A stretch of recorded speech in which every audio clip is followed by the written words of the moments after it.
Maupay nga adlaw mga kabugtuan ko dida kan Hesukristo. Aadi na kita han Domingo, han Solemnidad, han Pentecostes.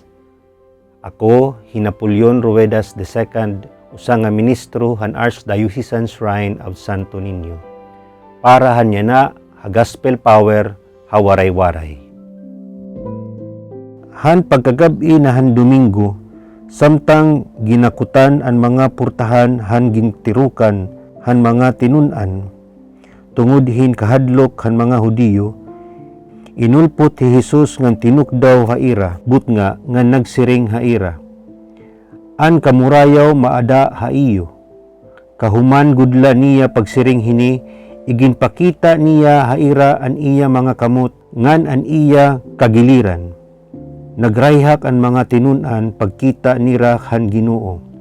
Ginsiring nga liwat hira ni Jesus, an kamurayaw maada haiyo. Sugad nga ginpadara ako han Amay, ginpapadara ko liwat kamo. Ngan kahuman niya magsiring hini, iginhawaan niya hira nga nagsiring haira. Karawatan niyo an Espiritu Santo. An mga sala nga iyo pasayloon, pasasayloon man liwat. Ngan an mga sala nga diri niyo pasayloon, diri man liwat pasasayloon. Mga kabugtuan ko dida kan Kristo, yana ginsasaurog naton ang Solemnidad han Pentecostes, ug sinisiring liwat ini nga kaadlawan o birthday han simbahan. Hi Jesus nag-ukoy pinaagi han lawas nun nga porma, ngan iginsubmiter ang limitasyon han espasyo ngan an oras, tungod nga hiya ginhangkaran an iya kalugaringon han iya pagkadiyos. Pero an umarabot usa nga espiritu ngan diri pwede ibutang og pugngan han espasyo, oras ngan an porma pisikal.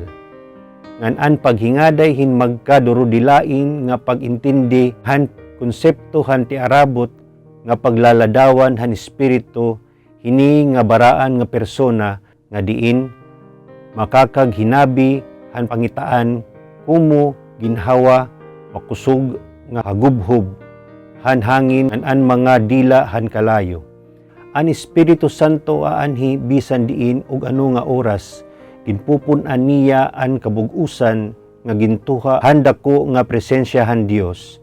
Sanglit an Espiritu Santo bug-os ngan diri mapupugngan nga presensya. Maaram kita nga ang Dios ang diri naton pwede likayan, an kaburuton nga kakadtuan. An usa nga makarit nga magluluwa, hi Elizabeth Browning, nagsurat hini nga misteryoso nga linya nga naghihingaday han kanan Espiritu Santo baraanon nga presensya.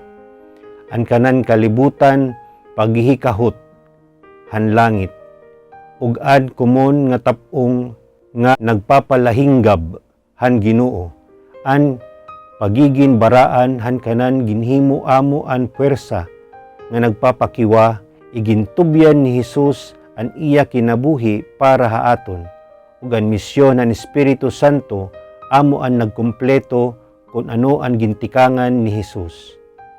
Nagkikiwa kita tipakadto han katumanan, og nakakasantop ba kita o diri.